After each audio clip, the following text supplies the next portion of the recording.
They traded her for 40 pounds of flour on a Tuesday in October, and the man who bought her did not once look at her face, only at her hands, to see if they trembled. They did not. That was the first thing he learned about her, and the last thing he asked. The trail boss had counted the sacks twice before he counted her worth. 6 wagons remained of the 9 that had left in April. The oxen were down to bone and harness-sore hide. Frost had come early to the high country that year, biting through canvas at night, and the trail boss stood in the gray morning with his breath smoking and his ledger open, doing arithmetic that had nothing to do with mercy. She stood apart from the fire, her belly heavy under a coat 2 sizes too small, her hair gone stiff with 3 days of trail dust. She had buried her husband 11 days before, in ground so hard the men had cursed the whole hour it took to dig it. He had been the trail boss's own brother. That fact had bought her nothing. She eats for 2 and does the work of half, the trail boss said to the blacksmith, not lowering his voice, as though she were a lame horse, being discussed at a fence line. Take her off my hands, and I'll call the flour even. The blacksmith did not answer right away. He was a big man, built low and wide like something meant to withstand weather rather than impress it, with forearms scarred pale from forge sparks, and a beard he had stopped bothering to trim 2 winters back. He had ridden 3 days from his cabin near the river crossing to trade for grain before the passes closed, and he had not expected to ride home with a woman instead. He looked at her only once, not at her face. He would tell himself later that he did not remember her face from that day at all, but at the set of her shoulders, squared even now, even starving, even grieving. She did not beg, she did not weep for the men to see. She stood the way a person stands when they have already decided they will survive whatever comes next, whether anyone helps them or not. That was enough for him. He nodded once, hefted the flour sack onto the trail boss's wagon bed himself, and walked to where she stood. "Wagons that way," he said, and nothing more. She followed him without a word, without asking his name, without asking where the wagon led, or what he intended once they arrived. She had learned, in the 11 days since the burial, that questions bought nothing on this trail but disappointment, and so she had stopped spending them. Behind them, the trail boss was already calling out orders to break camp. The flour sack lashed down beside the salt pork as though it had always belonged there, as though a woman's whole life could be measured out and balanced against a season's baking.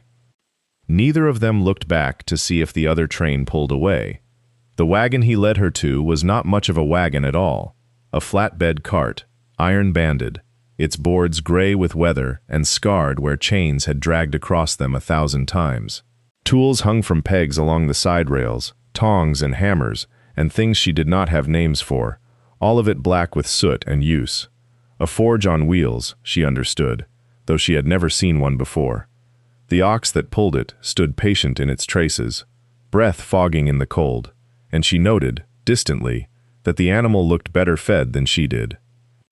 He did not offer his hand to help her up. He simply climbed onto the bench and waited, and she understood this too, that he would not force her, that the choosing, at least, would still be hers, even if the choosing was only between this wagon and the frozen ground.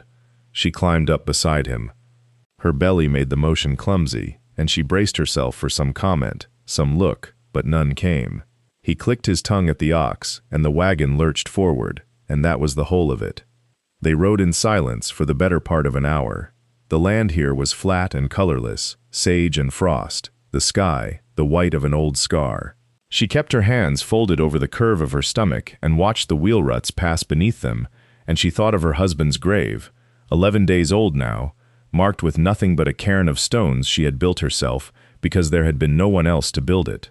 She thought that she should be afraid of the man beside her, this stranger built like a felled tree, who had paid flour for her the way another man might pay for a mule. But the fear did not come. Perhaps she had spent all her fear already.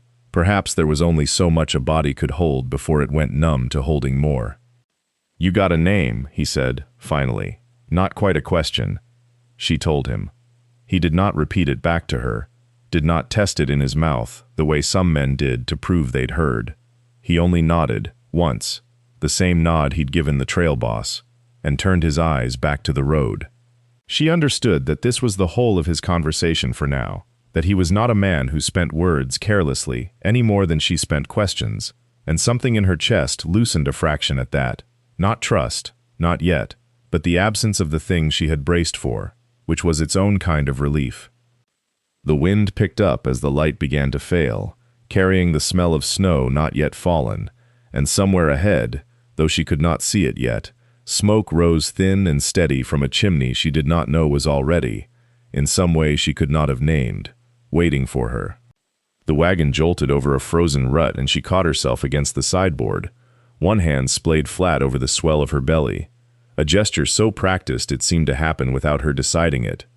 He noticed the way she braced before the wheel dropped, the way her breath went shallow and careful when the jolt passed through her, and he eased the horse to a slower walk without being asked, without saying why.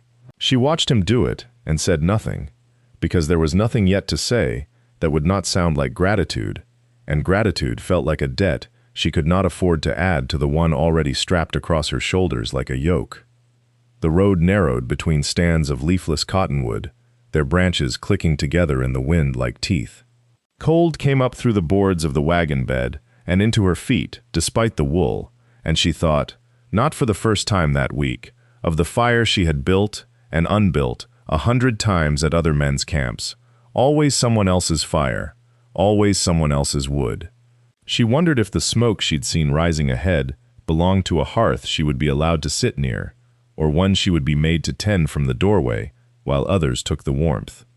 How far? She asked, because it was the first question she had permitted herself since the trade. 2 miles, he said. Maybe less, this light. And the smoke. Mine. He offered nothing further, and she did not press him, though the word settled strangely in her. Mine. Not spoken with the swagger of a man laying claim to land or livestock, but flat, factual, the way a man might say, the sky is gray. She turned the word over as the wagon creaked on, trying to find the threat in it and finding instead only information, which unsettled her more than threat would have. Threat she knew how to carry, plainness she did not. The baby shifted low and hard against her ribs, and she pressed her palm there again, steadying herself against the ache of it, and against something else she could not yet name, a fear that kindness, offered without terms, was simply a terror she had not yet learned to recognize. Every gift she had ever taken had come with a ledger attached, paid for later in ways no one wrote down, but everyone remembered. She studied the set of his shoulders, broad and unmoving against the darkening sky, and told herself she would watch for the ledger. She would watch for it in his hands, in his eyes, in what he did not say. The smoke thickened ahead, close now, curling low in the heavy air, and beneath it, faint but unmistakable, she caught the first cold breath of snow beginning to fall. The cabin came up out of the snow, like something that had grown there rather than been built, low and square and dark against the last gray light, with a forge shed hunched beside it, and a chimney breathing smoke straight up into the still air. He did not speak of it. He simply turned the mule toward the yard as though the wagon had always known the way, and the wheels found 2 ruts worn deep enough that the snow had not yet filled them. She counted the windows, 2, both shuttered. He climbed down first, and did not offer his hand until she had already gathered her skirts to try the step alone, and then he was simply there, solid as a fence post, taking her weight without comment when her boot slid on the icy runner. She let him. She told herself it was only sense, that a fall now would cost more than pride, and she filed the moment away with the others, waiting to see what it would be charged against later. Inside, the air was close, and smelled of banked coals and tallow, and something dried and herbal hanging from the rafters. A single lamp burned low on a table, scarred with old knife marks. There was 1 chair. There was a cot along the far wall, and a pallet of folded quilts near the hearth that looked, she thought, arranged rather than forgotten, arranged for a guest who had not yet arrived. He built up the fire without a word, feeding it in small deliberate increments, watching the flame take before he added more, the way a man tends something he does not trust to strangers. When it was burning steady, he straightened and looked at her, not at her belly, not at her face exactly, but somewhere in the middle distance between courtesy and care, and said only, "Eat first. Talk after." There was cornmeal mush in a pot already warm at the edge of the coals, and salt pork, and he set both before her without measuring, without the careful rationing she had grown used to on the trail, where every spoonful was weighed against tomorrow's hunger. She ate slowly at first, testing it, waiting for him to comment on the amount, and when he did not, she ate faster, and then she was crying without deciding to, silent tears into a tin bowl, and he did not look away, and did not look too closely either, only added another stick to the fire, as if that were the correct response to weeping, which perhaps, in this house, it was. Outside, the snow thickened against the shutters. Somewhere beyond the wall, she heard the low complaining shift of the mule being led into shelter, unhurried, patient, a man doing one more chore before he let the night close over the day's transaction, though transaction was no longer the word her mind reached for, and that frightened her more than the storm. She finished the mush, and he took the bowl without asking if she wanted more, filled it again from the pot, set it back in front of her. She understood this was not generosity performing itself for an audience. There was no audience. That was the strangest part of the cabin, stranger than its warmth or its order. There was no one to see him be kind, and he was kind anyway, in the flat, unceremonious way a man tends a fire because the fire requires tending. When she could eat no more, she sat with her hands wrapped around the tin cup he gave her, some bitter chicory brew that tasted of nothing she remembered and everything she needed, and she studied him across the low light, because it seemed important now to know the shape of the man who owned the paper with her name, or rather, the paper with no name, since he had never asked hers and the trail boss had never offered it. "You'll want a name for the transfer," she said, testing the word carefully, the way she'd tested the mush. "For your ledger." He looked at her a long moment, the fire cracking between them. "Don't keep a ledger for people. Everyone keeps a ledger." "I don't." He said it without heat, the way another man might say he didn't drink whiskey, a simple fact of his construction.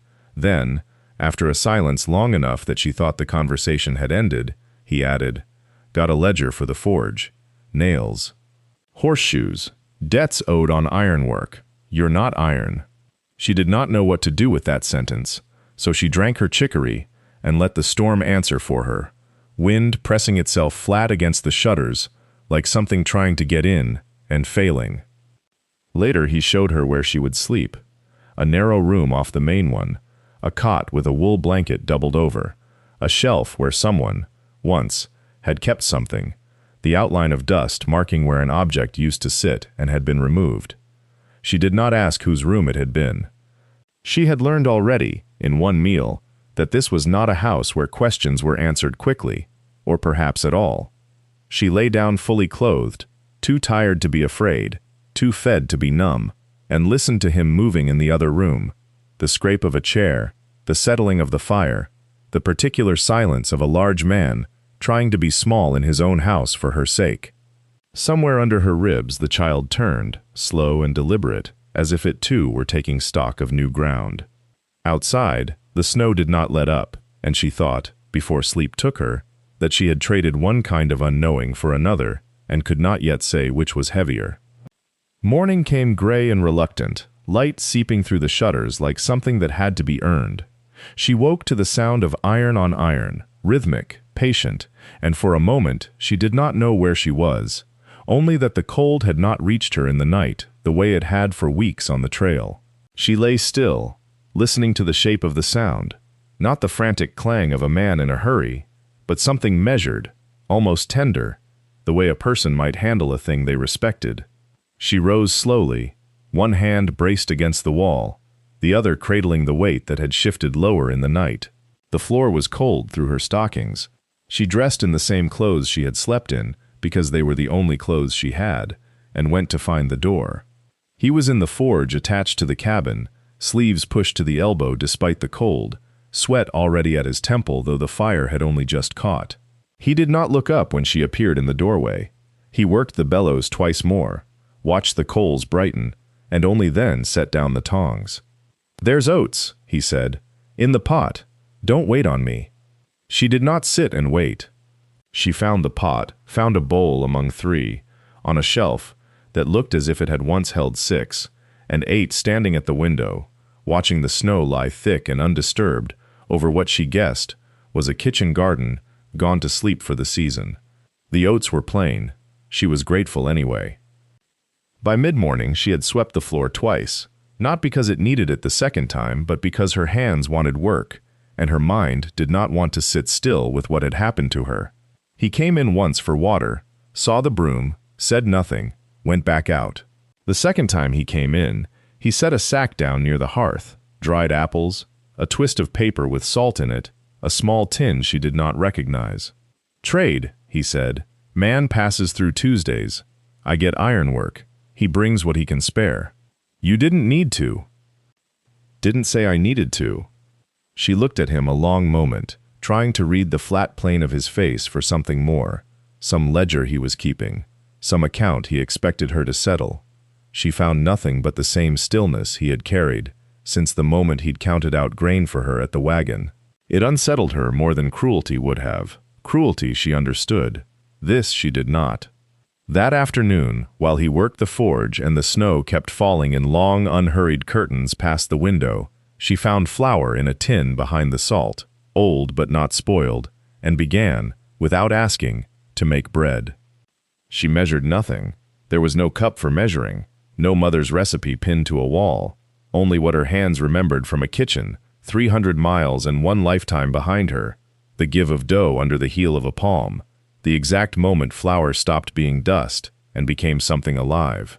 She worked the tin flour with melted snow water, a pinch of the salt he'd traded for, and set the lump near the hearth to rise beneath a cloth she'd torn from her own petticoat because there was nothing else in the cabin soft enough. The forge went quiet around midday. He came in stamping snow from his boots, and the smell hit him before he saw her, yeast and warmth, something faintly sweet under the char smell that lived permanently in his walls. He stopped in the doorway long enough that she noticed. "Found flour," she said. Not quite a question, not quite an apology. "Figured you would." He did not ask how she knew to do it, did not remark that a woman as far along as she was should be resting her feet instead of standing over a hearth.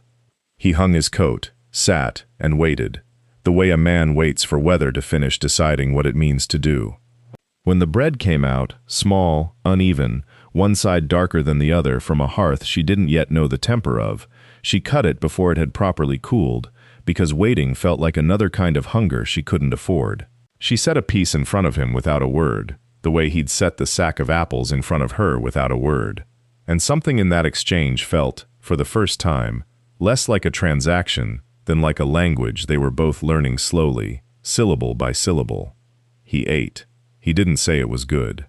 He ate a second piece, and then a third, and that told her more than any word could have.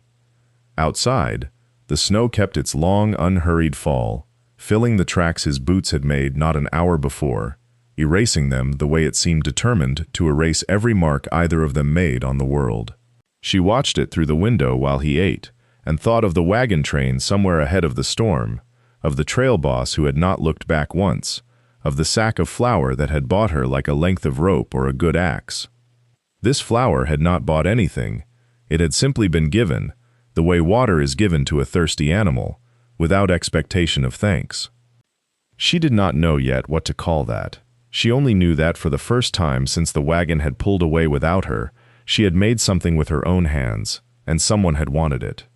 The days took on a shape after that, the way water takes the shape of whatever holds it. She woke before him, though she did not know how, since he never seemed to sleep so much as pause. By the time she had the fire built up and the pan hot, she would hear him at the forge already, the bellows wheezing, the first strikes of hammer on iron, ringing thin through the cold air, like some kind of bell calling nobody to nothing. She fed him at midday and again at dusk, and between those hours she found work for her hands, because idle hands, she had learned long before this winter, invited a particular kind of grief she could not afford. She scrubbed the cabin's 2 rooms until the boards paled. She found a basket of wool, half-carded, forgotten in a corner, and finished the carding herself, her fingers remembering a task she had not done since she was a girl in her mother's kitchen. She did not ask why the wool had been left unfinished, or whose hands had started it. There were questions in that cabin she had learned not to ask, the way she had learned not to touch the cold hearth in the second room, the one with no fire ever laid in it, the one door she noticed he never opened.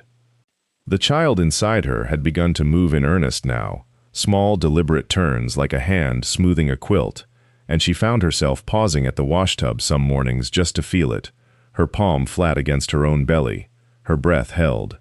He never asked about the child directly, but she noticed the way his eyes went to her middle sometimes when he thought she wasn't looking, not with the calculation of a man counting a burden, but with something closer to the way he looked at a green branch he was deciding whether to bend or let be. On the 5th night, the wind screamed down off the ridge with a violence that rattled the shutters, and she woke to find he had banked the fire twice already, moving through the dark room like a man who did not need light to know where things were. She lay still and watched him crouch by the hearth, his shoulders enormous against the low orange coals, and thought of the trail boss's face when he'd counted the flour sacks, the particular way he had not looked at her while doing it. This man had not looked away from anything yet. She did not know what to do with a man who did not look away.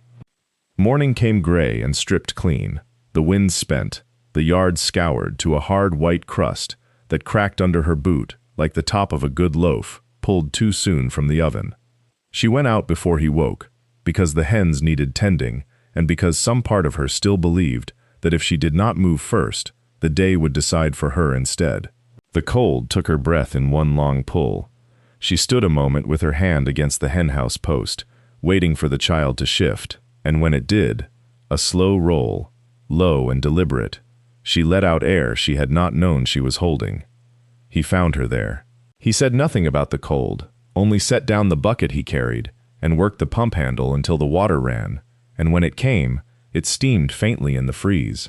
He filled the trough without looking at her, the way he did most things, as though attention given directly might spook whatever it landed on. "You'll want to eat something before the flowers touched," she said, because silence between them had a shape now, and she had learned to fill it with small, useful things. He nodded. That was all.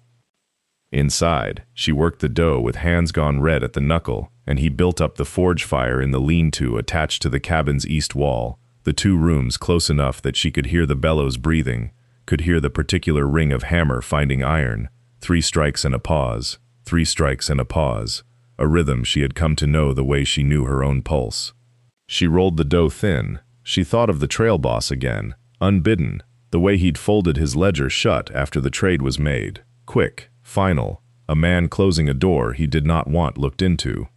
She thought of the flour sack itself, still propped in the corner near the window, half empty now, its burlap gone soft with handling. The bread went in. She sat on the bench by the door to rest her back, one hand spread over her belly, and watched through the gap in the shutter as he worked the bellows, sweat already dark at his collar despite the cold, his face lit orange and unreadable. She did not know his age exactly. She did not know if he had ever wanted a wife, or a child that was not his own blood, or any of the things a woman was supposed to ask before she let a man's roof become her roof. She only knew that he had not once, in 5 nights and 5 mornings, made her feel like a debt he regretted paying. The bread finished. She pulled it from the oven with a cloth wrapped twice around her hand, and the smell filled the small room entire, and for a moment, just a moment, she let herself believe that this too might last. The knock came before the bread had cooled. Not the wind knocking a loose shutter, not the horse shifting in the lean-to. A fist, deliberate, 3 times, and then a voice pitched loud enough to carry through green wood. "Blacksmith, I know you're in there. I can smell your fire from the road." She went still on the bench. Her hand found the edge of the table and gripped it. The voice was not the trail boss's voice. She knew that voice the way she knew her own hunger, had heard it barking orders across 100 miles of dust, but it carried the same flat entitlement, the sound of a man who had never once in his life waited to be let in anywhere. The blacksmith set down the tongs. He did not hurry. He wiped his hands on the leather apron, unhooked it, hung it on the nail by the forge as though this were any ordinary evening, and only then crossed to the door. She had learned, in 5 days, to read the set of his shoulders. They did not change now. That frightened her more than if they had. He opened the door to a man in a good coat, mud-hemmed but good, a man who looked at the cabin the way people looked at things they expected to buy. "Name's Halloran. the man said. "Come up from the land office in the valley. Word travels that you took in a woman off the Kestrel train. Pregnant one. Widow, I heard, though I heard it a few different ways." His eyes moved past the blacksmith's arm, found her on the bench, lingered on the shape of her belly with an assessment so plain it was its own kind of violence. "Didn't figure a man in your line had use for a woman who can't do a day's work." The blacksmith did not step aside.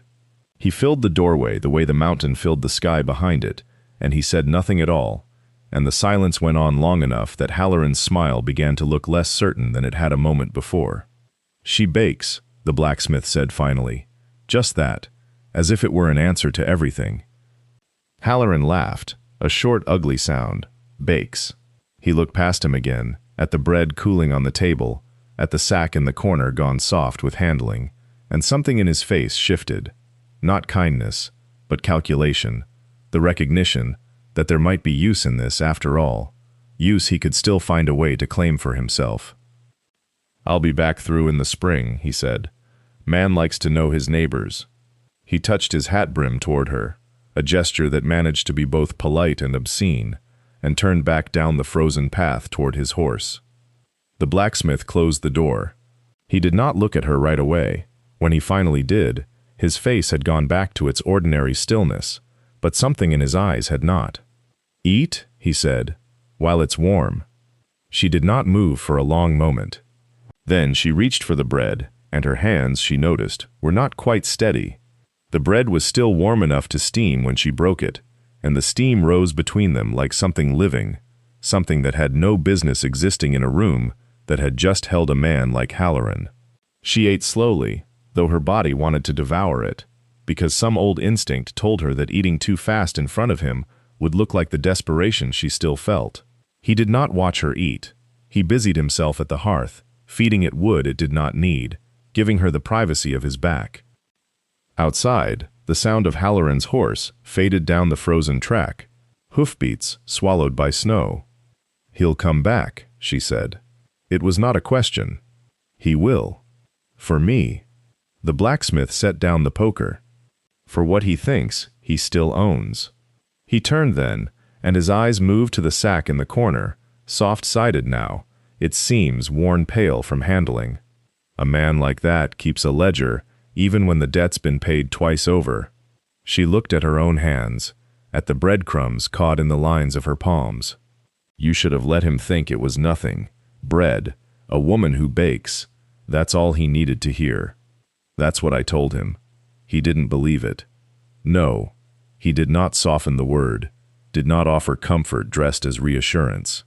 That, she was learning, was not his way. He gave her the truth plain, the way he gave her bread plain, without butter or apology, and somehow it fed her more than kindness would have. That night the wind came up hard against the cabin's north wall, the same wall he had chinked with fresh clay not 4 days past, and she lay listening to it search for the gaps he'd missed and find none. She thought of Halloran's hat brim tipping toward her, of the obscenity wearing polite clothing. She thought of the deed to nothing she had, no name on any paper, no claim the law would recognize if a man decided to ride back down that track with witnesses and a story about a debt still owed. She did not sleep for a long while. When she woke, the fire had been built up, though she had not heard him rise, and there was a second sack beside the first, smaller, newer, its burlap still stiff. Cornmeal, she saw when she opened it. Enough for weeks. Where? Traded some ironwork. He did not look up from the harness he was mending, hands moving with the same unhurried competence he brought to everything. Man passing through, needed a wagon axle fixed. Had grain to spare. She stood holding the sack, feeling its weight settle into her arms the way the first one had, months ago, when she had been the thing traded, rather than the one receiving. The difference was not lost on her. She said nothing about it, because there was nothing yet to say, only carried the meal to the shelf and began, without being asked, to plan what she would make of it.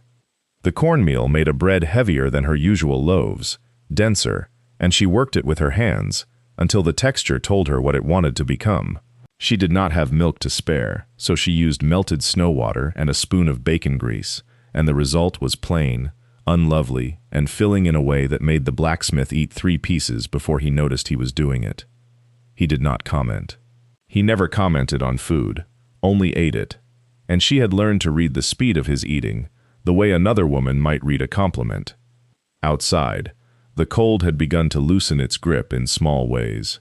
A dripping icicle at noon, mud where there had been only frozen ruts, the sound of birds she had not heard since autumn. She noticed these things while she worked, the way she noticed everything now, cataloging the world for a child who would arrive into it soon enough that she had stopped pretending otherwise. She was large now in a way that made bending difficult, and she resented the difficulty more than the size itself, having spent a lifetime being told the size was the problem. She had begun, without deciding to, measuring her own worth by what her hands could still do, rather than what her body looked like doing it. It was the blacksmith's arithmetic, she realized. She had absorbed it without noticing, the way heat moves through iron. One evening he came in later than usual, snow melting off his coat, and set a folded paper on the table without a word. She looked at it and did not touch it. "What is it?" "Bill of sale." He hung his coat. "For the axle work." Man wrote it up formal, wanted a receipt for his own records. She opened it anyway, some instinct insisting she confirm what he'd told her, and found it exactly as described. Dry language, a stranger's signature, nothing that concerned her at all. She felt foolish for the flare of suspicion, and said so. "Not foolish." He did not look up from stirring the fire. "Careful." She thought about that word for the rest of the evening. Careful, and what it cost a person to become that way, and what it meant, that he had said it without judgment, as a simple description of the terrain she'd learned to walk. The next morning she asked him, while kneading dough with the heel of her hand, whether he'd ever thought to have paper drawn up himself, a deed, a claim, anything with his name fixed to the cabin and forge, so no one could ride through some spring and dispute it. He was quiet long enough that she thought he hadn't heard. "Thought about it," he said finally. "And?" He did not answer that morning. He only reached for his hat and went out to the forge and left her standing with flour to her wrists and a question that would not let her rest. The question sat in her for 3 days, the way a splinter sits under skin, not painful exactly, but present every time she flexed her hand around a task. She did not ask again. She had learned that much about him. Pressing only drove him further into silence, while patience sometimes yielded more than any direct question could. The snow had begun to thin at the edges of the yard, dark patches of mud showing through like old scars healing. She noticed it the way she noticed everything now, with the attention of someone who had learned that seasons were not backdrop, but warning, each one a countdown toward something she could not yet name. The baby had grown heavy and low, and some mornings she woke short of breath, her body no longer entirely her own to negotiate with. He noticed too. He said nothing about it, but she saw him watching the wood pile with new urgency, saw him working past dark at the forge, the hammer falls coming faster, more of them, as though he were racing something across the calendar that only he could see. On the 4th day she found him at the table before dawn, a stub of pencil in his enormous hand, a torn sheet of paper in front of him with lines crossed out and started over. He did not hide it from her.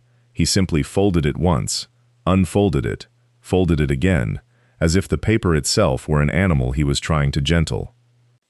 "Writing a letter?" she asked, setting the coffee down. "Trying to," he said.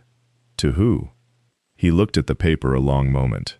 County clerk, maybe, or a lawyer down in Cheyenne, if one'll answer a letter from a man who can't spell half what he means. She sat across from him, careful not to seem too eager, though her pulse had picked up in a way that embarrassed her. "About the deed." "About the deed." He set the pencil down like it had grown too hot to hold. Man ought to have something fixed under his name before. He stopped there, and did not finish it, and she understood that some sentences he simply would not let himself complete. Not yet, not while there was still a season left before the baby came, and everything after it became uncertain in a different way. She did not press him on the rest of it. She only refilled his cup, and watched him fold the paper a 3rd time and set it inside his coat, close to the chest, the way a man might carry something he was afraid to lose before he'd even sent it. Outside, the mud thickened by the hour, and somewhere under it, she knew, the ground was already beginning to remember how to be soft again. The letter went out 3 days later, carried by a rider bound for Cheyenne who charged 2 bits and did not ask what was inside it. She watched him hand it over from the doorway of the cabin, her arms folded against the cold, and she did not say anything about how her chest had gone tight when the rider tucked it into his saddlebag like it was nothing, like it wasn't a whole winter's worth of careful folding and unfolding pressed into that one square of paper. He came back inside without a word and went straight to the forge, and she let him, because she had learned by then that some silences were just a man working through what he couldn't say with his mouth. The days after moved slower than any she could remember, though the work did not slow with them. She was rounder now, heavier in a way that made the bending harder, the reaching worse, and she caught him watching her some mornings when she lowered herself to stoke the stove, his jaw tight, though he never once told her to sit and rest. He simply began doing the low work himself, hauling the water, splitting the kindling into smaller pieces so she wouldn't have to swing the axe, without comment, as though it were only coincidence that these chores had shifted from her hands to his. She noticed, she said nothing either. That was how they spoke to each other, in the things neither of them mentioned. The baby moved at night now, a slow rolling turn that woke her sometimes past midnight, and she would lie still in the dark and press her palm flat against herself and think of the dead man whose name the child would carry, and then, without meaning to, think of the living one asleep on the other side of the wall, whose name it would not. It was a strange arithmetic, carrying 2 men inside one small future, and she had stopped trying to make it add up to anything simple. The thaw came in patches, brown grass showing through gray snow, the creek behind the cabin loosening its ice with a sound like something breathing. He walked out to it one morning before light and stood a long while looking at the water moving under the broken shelf of ice, and when he came back in, his boots were wet to the ankle, and he did not explain why he'd gone. "Ground'll be soft enough to walk proper in a few weeks," was all he said, setting his boots by the stove to dry. She understood he meant the walk to town, for whatever business the lawyer's answer might require. She nodded and did not ask more. That night she woke again to the child's slow turning, and lay listening to the wind pick up outside, and to him, on the other side of the wall, not sleeping either.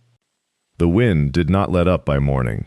It came down off the mountain in long, dragging gusts that rattled the stovepipe and pressed against the north wall like something wanting in, and she rose before him for once, stiff through the hips, and set the coffee to boil, because the silence of the cabin had grown too large to lie inside of any longer. He came out dressed already, which told her he had not slept either, and he stood by the window a moment with his hand flat against the frame, as though testing whether the glass still held.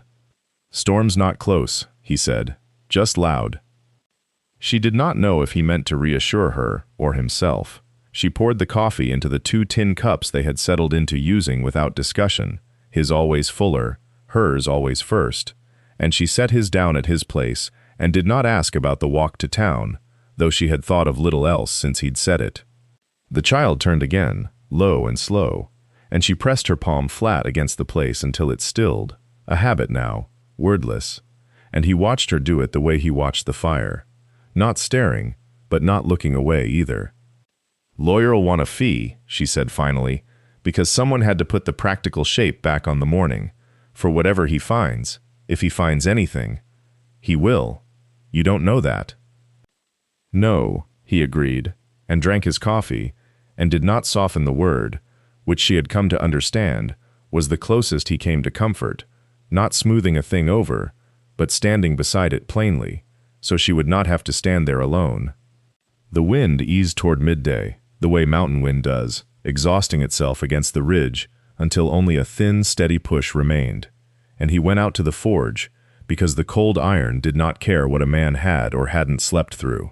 She heard the bellows start, then the first ring of the hammer, and the sound settled into her the way it always did now, not loud, but load-bearing, something the whole day could be hung from. She spent the hours mending a seam in the flour sack curtain where the fabric had begun to thin at the fold, small stitches, patient ones, because good cloth was not a thing to waste on pride. Twice she stopped and looked out at him through the mended gap, his shoulders working, sparks lifting and dying in the gray light, and both times she found she could not name what she felt watching him, only that it was heavier than gratitude and quieter than the other word she was not yet permitted to use, even to herself. By evening the ground had softened at the edges of the yard, dark mud showing where the snow had thinned to nothing, and he stood in the doorway scraping his boots and said, "Few more days," and she understood. He was counting toward the road, and toward whatever answer waited at the end of it, the same as she was. The road he meant was the one to the county seat, 22 miles east, and she had heard him say the number once to himself while sharpening a blade, the way a man says a thing he has measured more than once. She did not ask what waited at the end of it. She had learned that asking too soon closed doors that patience left open, and so she kept to the mending and the bread and the small economies of a house that ran on almost nothing, and she let him arrive at his own sentences in his own time. That night the wind changed. It came from the south instead of the west, carrying a wet smell instead of an iron one, and she lay awake listening to it work at the eaves, and thought that this was the first night in 4 months the cold had not felt like an enemy at the door.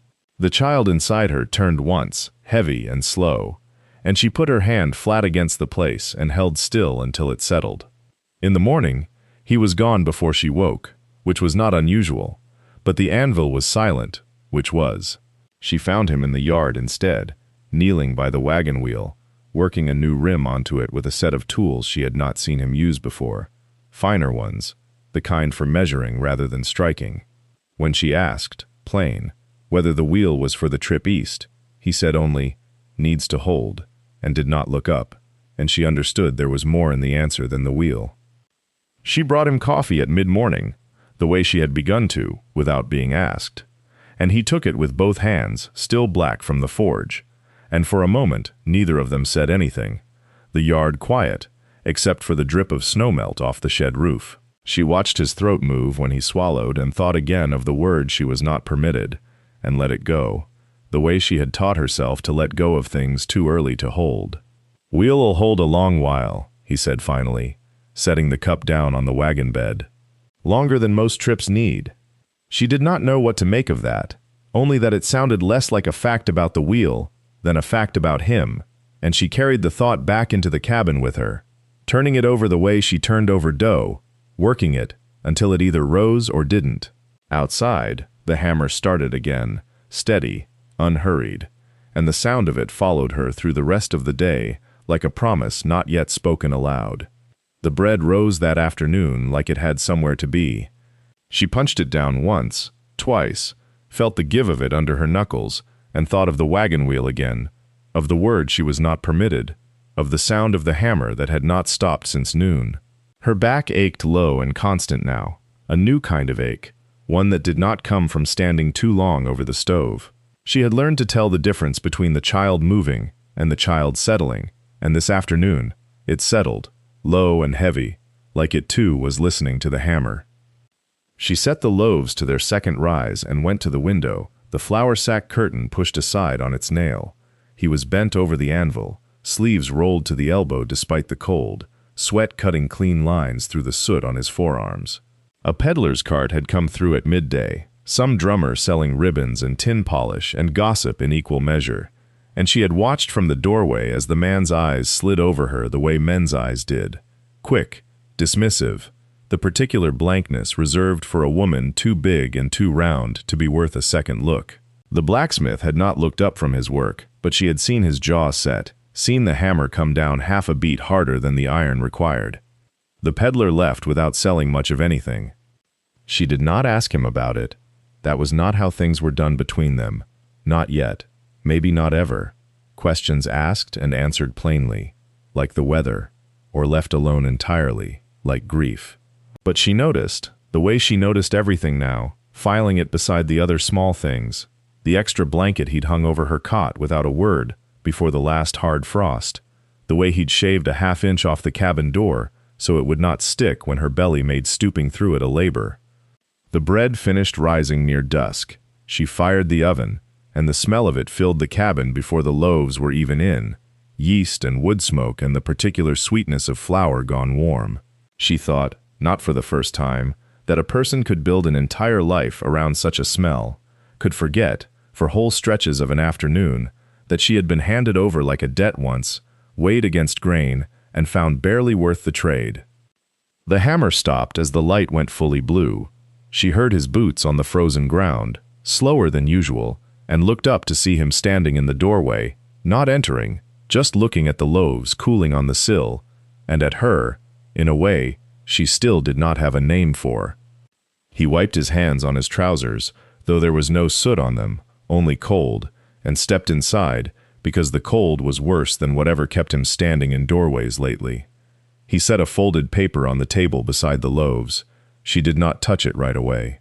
She had learned, these months, that things given to her in silence needed a moment before they could be trusted as gifts, and not as errors about to be corrected. "County recorder's been through," he said, "settling old claims before the roads close." She still did not touch it. "Don't mean anything yet," he said, "just paper." But paper had never meant nothing to her, not since the day a different paper, a ledger line, a sum owed, had decided what she was worth in flour. She unfolded it with fingers gone stiff from kneading. The words swam a moment in the lamplight before they settled into sense. A parcel number, a description of the forge, the cabin, the frontage along the creek, and a name where a name should be, plain as anything, not his, hers. She looked up. He was already turned half away, pretending some interest in the fire irons, the particular cowardice of a man who has done something large and does not want to watch it land. "You put my name on it," she said. Recorder needed a name. "You didn't have to put mine." He said nothing to that, which was its own kind of answer, the only kind he ever gave that mattered. She thought of the sack of flour again, the way she always did at the edges of good moments, the weight of it in the trail boss's arms, the offhand ease with which he'd said, "Take her, then, if she's such trouble." A woman handed over the way a debt is handed over, settled and forgotten. She had spent a whole winter waiting to feel the forge and cabin the same way, waiting for some morning when he would tally what he'd spent on her, the grain, the blankets, the shaved door, and decide she owed the difference. No such morning had come. Instead there was this, a paper with her name on land that had never been hers to claim by any right but his willingness to give it away. "Why," she said, not really a question, more a demand, that he account for himself before she let it be true. "Seemed wrong," he said, "you carrying a child under a roof that wasn't in your name if something happened to me." It was the most words he had strung together in weeks, and even they arrived sideways, aimed at the fire irons instead of her. She set the paper down carefully, the way she set down things she meant to keep. Outside, the first loave's warmth had already fogged the window glass, and through it the dark came on early, the way it did before real winter, patient and certain. She did not sleep that night, not from unhappiness, but from the strange weight of ownership, the paper folded under her pillow like something that might dissolve if she looked at it too long in the lamplight. In the morning she rose before him, which had not happened in months, and stood at the window with her hand pressed flat against the flour sack curtain, feeling the cold seep through the weave the way it always had, as if the deed changed nothing about the wind, and everything about how she stood against it. He found her there when he came in from the yard, hands still dark with soot, and said nothing about it, only set the kettle where she liked it, and went back out to the forge before the water had even started to sing. That was his way of leaving her room to decide what the gift meant, without him standing over her waiting for gratitude he had not asked for. The days narrowed after that, the way they do when a child is close. She could no longer bend to the low shelves without a hand against the wall, could no longer stand at the trough long enough to work the dough the way she once had, and so she began teaching the boy from the mercantile, who still came sniffing after bread, showing him the fold and turn, until he could do half of it himself, muttering that a business needed more than 2 pairs of hands anyway. The blacksmith watched this without comment, though once, when the boy left with a satchel of loaves for delivery, he said, "Smart," and nothing more, and she understood it as praise, the way she had learned to understand everything he said, by what it cost him to say it. Snow came late that year, but hard when it came, burying the road out to the county seat. Under drifts the mules would not cross for a week, and in that white silence the cabin felt smaller and warmer than it had any right to, the two of them, and the shape between them that neither named aloud, but both watched with the same held breath.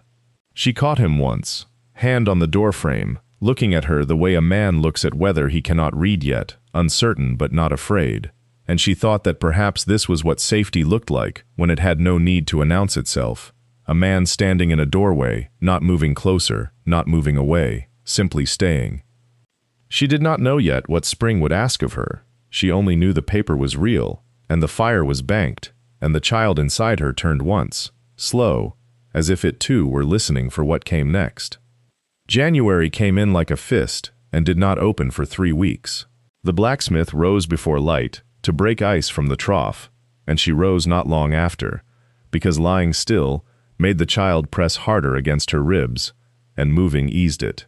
She kneaded dough with her sleeves pushed to the elbow, though the cold bit at her skin, and the heat of the oven became the only country she wanted to live in. He noticed she had begun to breathe differently on the stairs. He said nothing about it, only began carrying the water pails himself, both of them, so she would not have to make the trip twice. "I can still work," she told him once, when he took the second pail from her hand before she had set it down. "Didn't say you couldn't." He walked away to fill the trough. She stood a moment longer than she needed to, watching the door close behind him, understanding that this was not a man taking her labor from her. It was a man rationing the cold so less of it reached her. The customers who came through despite the drifts had begun to speak differently around her too. A rancher's wife who had once looked past her toward the counter now looked at her directly and asked after the bread as if it were the only thing worth discussing, which, in that town, in that season, it very nearly was. Word had gone out, the way word does in small places, that the widow at the smithy baked better than anyone this side of the county line, and slowly the fact of her swollen belly became less a scandal to whisper over, and more simply a fact, the way weather is a fact, the way debt is a fact. She was folding linens by the stove one evening when he came in stamping snow from his boots, and stood in the doorway longer than the cold required. "There's a room upstairs," he said. "Small one, faces east." She waited. "Get more light there mornings, for the child." She understood, without his saying it plainly, that he had already begun building a crib frame in the back of the forge, working it in the hours after the last customer left, the iron joints hidden under sawdust so she would not see them before they were finished. She had found one bracket once, forgotten on the workbench, and said nothing, only set it back exactly where it had lain.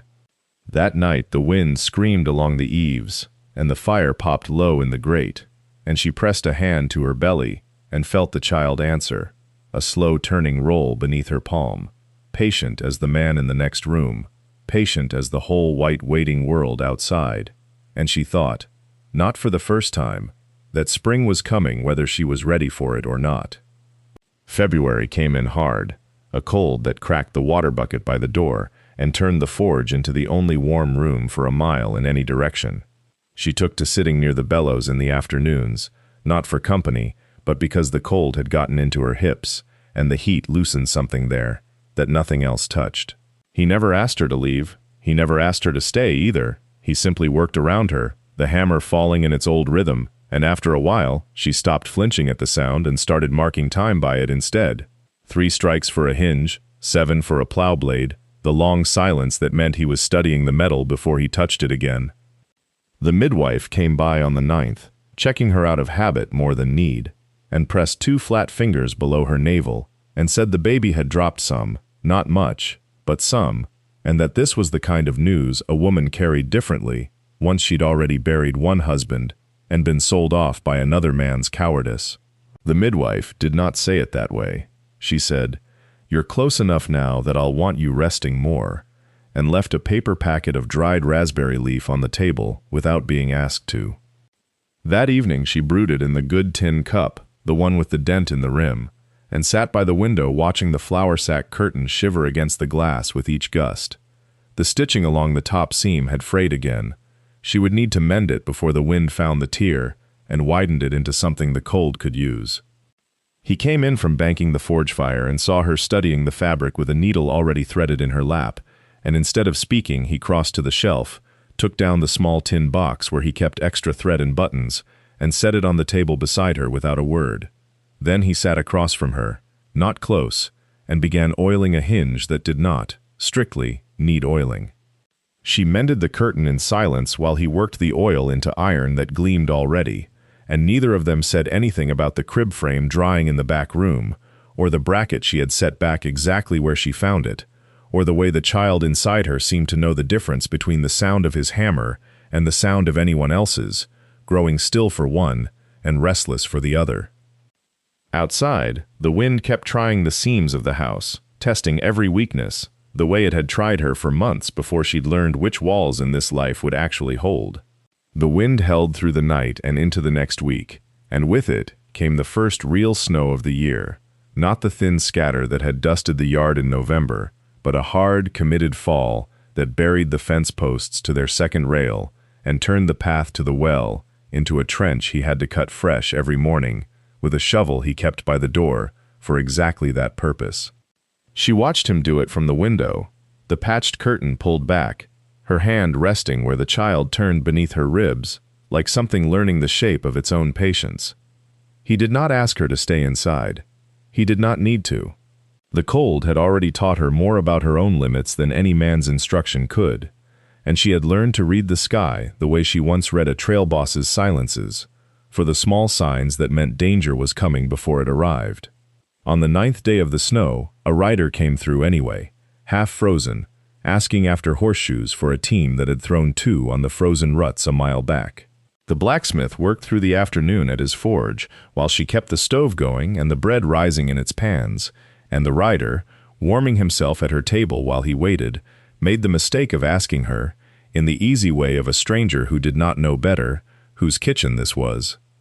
She told him her own name, not the blacksmith's, not the name she had carried out of the wagon train like a debt she still owed, her own.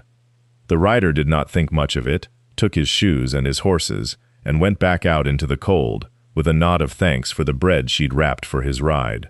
But she stood at the window after he'd gone, watching the sledge tracks fill with new snow, and felt something settle in her chest that she had not expected.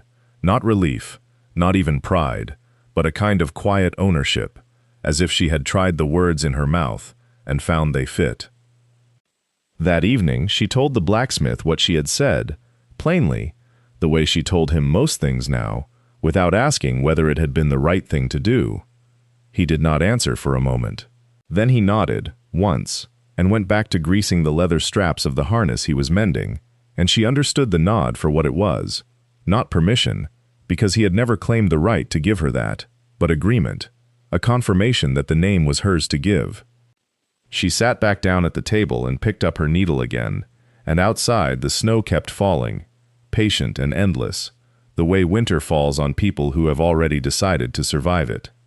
The deed came in March, when the snow had gone soft and gray at its edges, and the creek behind the forge had begun to talk again under its ice. He brought the paper to her at the table, where she was kneading dough for the morning's bread, his hands still black from the morning's work, and he set it down beside the flour bin without a word, the way he set down most things that mattered to him. She wiped her hands on her apron before she touched it. The paper was plain, county stock, the ink still faintly wet at the signature line where the clerk had pressed too hard. Her name was on it, not his. The forge, the cabin, the ground beneath both, written over to her outright, the way a man might write over a debt he considered paid. She read it twice. "This isn't right," she said. "It's exactly right," he said. "Been meaning to do it since the thaw started." She looked up at him, and he was already turning back toward the door, already reaching for his coat, as though the matter were settled, and there was iron waiting that would not heat itself. She caught his sleeve before he could go. "You could have asked me first." "Wasn't asking," he said. "Telling you what's already done." She sat with that a long moment, one hand still flower-white against his sleeve, the other resting low against the weight she carried now, heavier every week, the child inside her turning, as if it too had heard the paper's rustle and wanted a say. She thought of the sack that had bought her, patched a dozen times since, and hung now as a curtain over the cabin's one window, softening the morning light the way nothing else in her life ever had. She thought of the man in front of her, who had never once asked what she owed him, who had spent a winter proving in silence that he wanted nothing back for any of it. "I don't know how to be given something like this," she said finally. "Don't need to know how," he said. "Just need to keep it." He left then, out into the thin March light, and she stood alone with the deed in her hands, feeling the baby shift again beneath her ribs, feeling the paper's weight settle into something larger than paper, a name of her own on a place of her own, arriving not as rescue this time, but as plain fact, the way the forge's heat was fact, the way bread rising was fact. She folded the deed once, carefully, and tucked it into the tin box where she kept her husband's letters, and stood a while longer at the window, watching the patched flour sack move gently in the draft, thinking that a life could be built, after all, from things other people had thrown away. The child came in April, a boy, loud from his first breath, born on a night when the last frost cracked the window glass, and the blacksmith sat outside the door, with his hands folded, not pacing, only waiting, the way he waited for iron to reach the right color before he struck it. She named the boy for her first husband, the dead man on the trail, and no one argued the choice. It was hers to make. The blacksmith held the child once, briefly, with the same careful attention he gave a hot horseshoe, and set him back down as though he understood some things were not his to keep too long. The wedding came that autumn, in the county clerk's office, with no flowers and no crowd, only a witness pulled from the street, and a clerk who misspelled her new surname and had to write it twice. She wore her one good dress, let out at the seams for the second time that year. The blacksmith wore his shirt buttoned to the collar, which she had never seen him do. When the clerk asked if she took him, she said yes, plainly, the way she might answer a question about the weather, and it was enough. They sold bread and iron from the same counter for 18 years. Word traveled the way it does in small places, that the woman baked what the town ate, and the man forged what the town built, and that neither one had needed the other's charity to become what they were, only each other's silence, held long enough to turn into trust. The boy grew up between the ovens and the anvil, burned his hands early on both, and came to know the smell of scorched flour and hot metal as the smell of home. At 18, he took the forge as his own, the way sons do, and stood at the same counter his mother had stood at, selling loaves beside the iron. The sack of flour, long since patched past recognition, hung all those years as a curtain in the cabin window, softening every morning's light, exactly as it had the first year, faded now, to the color of old bone. The year the son took the deed for the forge in his own name, she finally took the sack down. She did not throw it away. She folded it, careful of its worn seams, and laid it in the bottom of a trunk beside her first husband's letters and the deed the blacksmith had once given her, without asking for anything back, and closed the lid on it, the way a person closes a door on a room they mean to remember, rather than revisit. Proof, if anyone ever needed it, that a life could be built from what other people had thrown away, and that a debt paid once in flour could become, given enough silence and enough time, a life paid in full.